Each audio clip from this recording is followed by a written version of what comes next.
మీరు చదువుకుంటే ఓసారి కాకపోతే ఇంకోసారి అయినా చెప్తే వింటారనమాట. నేను నా పిల్లలు చెప్తున్నారు దేనికోసం మనం ఆరోగ్యం బాగుంటేనే సామెత ఉంది. ఏం సామెత ఉంది? ఆరోగ్యమే మహాబలం, తిండి కలవాడే మనిషి. అట్లా మనం ఆరోగ్యం బాగుంటే బాగా చదువుకో, రోజు స్కూల్ రావచ్చు, బాగా చదువుకోవచ్చు. ఆరోగ్యం బాగాలేదనుకో హాస్పిటల్కి పోవాలి.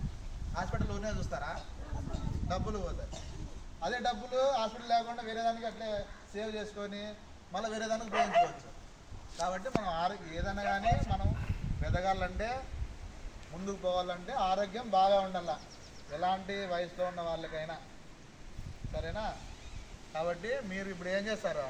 ఇప్పుడు వచ్చే 1వ తారీఖు నుంచి మళ్ళీ గ్రీన్ అమ్మ క్లాబ్ మిత్రాలు అంటారు వాళ్ళని. ఏమంటారు?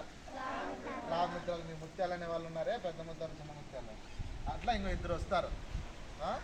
1వ తారీఖు నుంచి వస్తారు. మీరు ఇంట్లో ఏం చెప్పాలా? మీ తల్లిదండ్రులకి 2 బకెట్లు పెట్టుకోవాలా మనము. పొడి చెత్త సపరేట్, తడి చెత్త సపరేట్ ఇలా అని చెప్పి. ఇక్కడ షెడ్ ఉంది చూసినారా?